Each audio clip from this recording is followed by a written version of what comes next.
4 नवंबर दिन सोमवार। खबरों के बढ़ने से पहले एक नजर सुर्खियों पर।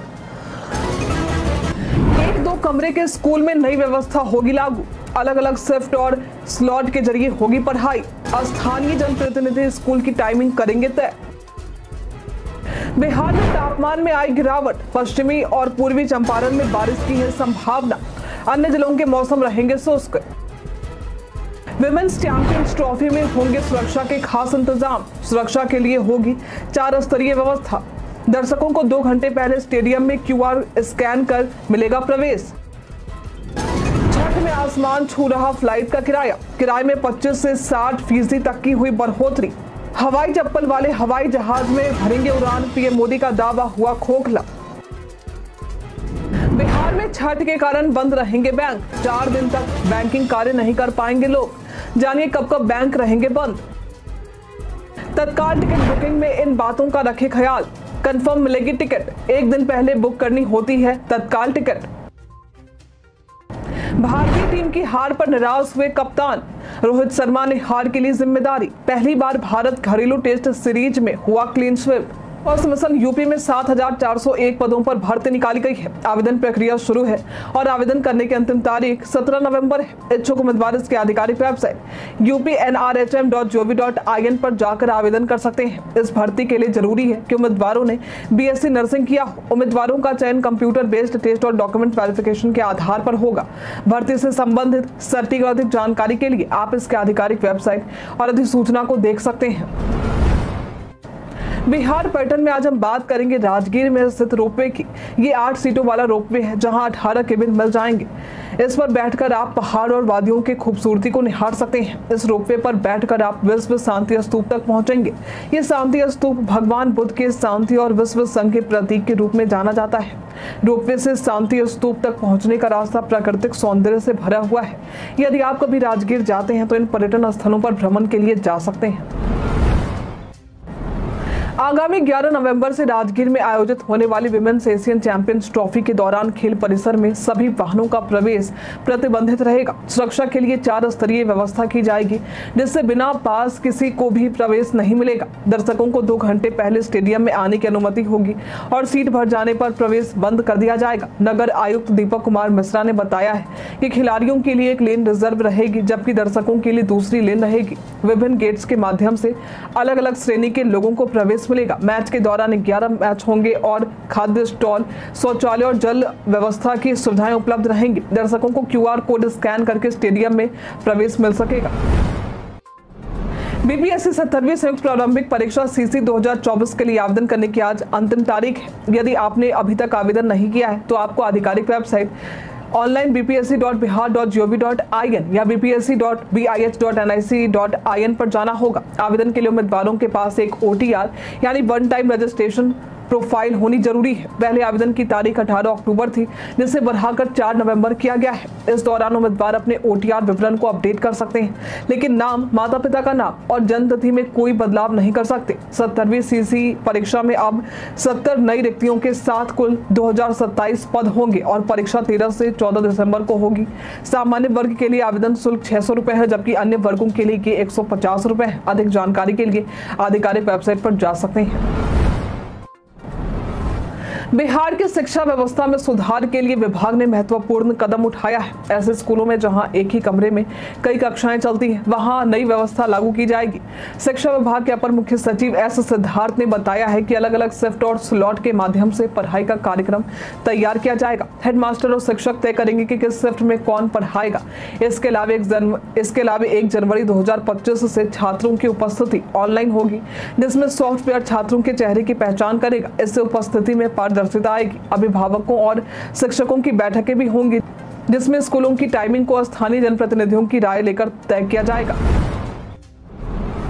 राज्य की विकास योजनाओं के तहत वैशाली में बुद्ध सम्यक दर्शन संग्रहालय, स्मृति स्तूप और पटना समाहरणालय का निर्माण दिसंबर तक पूरा होगा। बुद्ध संग्रहालय में विभिन्न भवन जैसे आंगतुक केंद्र, पुस्तकालय, ध्यान केंद्र, अतिथि गृह और ओपन एयर थिएटर का काम पूरा हो चुका है। 550.48 करोड़ रुपए की लागत से बनने वाले इस स्मृति स्तूप में 2000 श्रद्धालुओं के बैठने के लिए विशाल हॉल और 4 द्वार बनाए गए हैं।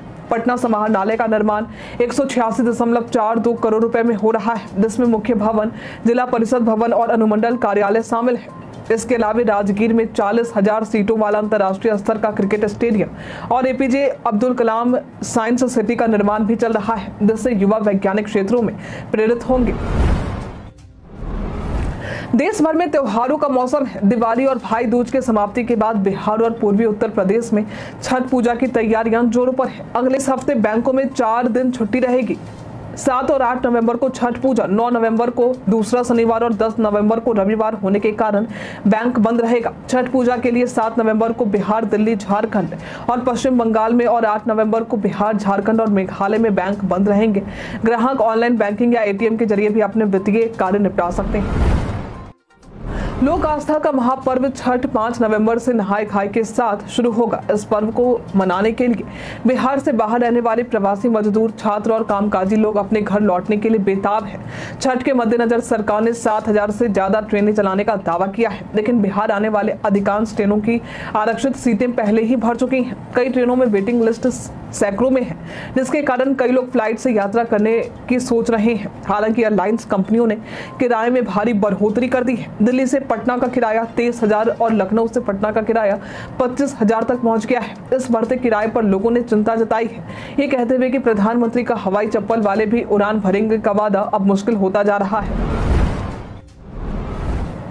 डाक विभाग ने बिहार सर्किल के सभी डाक टिकटों को डिजिटल रूप में उपलब्ध कराने का निर्णय लिया है। पिछले 107 वर्षों में लगभग 100 टिकट जारी किए गए, जिन्हें अब वर्चुअल रियलिटी के माध्यम से देखा जा सकेगा। इसकी शुरुआत 28 नवंबर से होने वाली है। डाक प्रदर्शनी से होगी और इसके बाद ये पटना जीपीओ में अस्थायी रूप से उपलब्ध रहेगा। ये पहल युवाओं के लिए विशेष रूप से फायदेमंद है, क्योंकि इससे उन्हें बिहार के इतिहास, कला, संस्कृति और विज्ञान के बारे में जानकारी मिलेगी। बिहार सर्किल ने अब तक 50 से अधिक टिकट ऐतिहासिक विषयों पर और 30 से अधिक कला संस्कृति पर जारी किए हैं। ये डिजिटल सुविधा आम लोगों के लिए ज्ञानवर्धक सिद्ध होगी। बिहार में छठ पूजा को महापर्व का दर्जा मिला है, जो आस्था और भक्ति का संगम है। इस बार भोजपुरी अभिनेत्री और गायिका अक्षरा सिंह ने पहली बार छठ मनाने का निर्णय लिया है। उन्होंने सोशल मीडिया पर यह घोषणा करते हुए कहा कि वो पटना में एक हाउसिंग सोसाइटी में इस पर्व को मनाएंगी। अक्षरा ने बताया कि उनका परिवार पहले से ही छठ पूजा करता आया है और उन्होंने बचपन में से इस परंपरा को सीखा है। उन्होंने ये भी कहा कि इस पर्व में किसी भी गलती से बचना चाहिए और सभी के लिए खुशियों की प्रार्थना करेंगी। अक्षरा ने बताया कि शादी न होने के बावजूद वो छठ कर रही हैं और लड़कियों को भी इस पर्व को अपनाने के लिए प्रेरित किया है। उन्होंने सभी को छठ की शुभकामनाएं दी हैं और अपने गाने को सुनने का आग्रह किया है। त्योहारों या सामान्य दिनों में अगर आपको अचानक यात्रा करनी हो तो जनरल टिकट मिलना मुश्किल हो जाता है। ऐसे में IRCTC की तत्काल बुकिंग सुविधा बेहद काम आती है। हालांकि कंफर्म तत्काल टिकट पाना चुनौतीपूर्ण होता है, क्योंकि सीटों की कमी और डिमांड अधिक होती है। तत्काल टिकट बुकिंग के लिए आपको एक दिन पहले बुकिंग करनी होती है। AC क्लास के लिए सुबह 10 बजे और स्लीपर के लिए 11 बजे से बुकिंग शुरू होती है। ऑनलाइन बुकिंग का फायदा है कि आपको काउंटर पर लाइन में नहीं लगना पड़ता। सुनिश्चित करें कि आपके पास एक सक्रिय IRCTC अकाउंट हो और बुकिंग से पहले सभी ट्रेन डिटेल्स तैयार रखें। सभी कैप्चा भरे और सभी जानकारी चेक करें। फास्ट इंटरनेट कनेक्शन का होना भी जरूरी है। यदि जरूरत हो तो बुकिंग एजेंट की मदद भी ले सकते हैं। पेमेंट के लिए IRCTC वॉलेट में पैसे पहले से डालें। इस तरह आप आसानी से और तेजी से टिकट बुक कर सकते हैं। ध्यान रखें, वेट लिस्ट टिकट कंफर्म होने की संभावना बहुत कम होती है। बिहारी पहचान में आज हम बात करेंगे मैथिली ठाकुर की। मैथिली एक भारतीय पार्श्व गायिका है। ये भारतीय शास्त्रीय संगीत और लोक संगीत गाने के लिए प्रसिद्ध है। इन्होंने हिंदी, मैथिली, भोजपुरी और उर्दू जैसी कई भारतीय भाषाओं के गाने भी गाए हैं। मैथिली कई टीवी शो में भी नजर आ चुकी हैं, जैसे GTV के लिटिल चैम्प्स और सोनी के इंडियन आइडल जूनियर में। इन्होंने संगीत के क्षेत्र में कई पुरस्कार भी अपने नाम किए, जिसमें राष्ट्रीय रचनाकार पुरस्कार शामिल है। विश्व प्रसिद्ध हरिहर क्षेत्र सोनपुर मेला 2024 का उद्घाटन 13 नवंबर को होगा और ये 14 दिसंबर तक चलेगा। सारण के जिलाधिकारी अमन समीर ने इस संबंध में बैठक की है, जिसमें 14 कोषांगों के गठन की जानकारी दी गई है।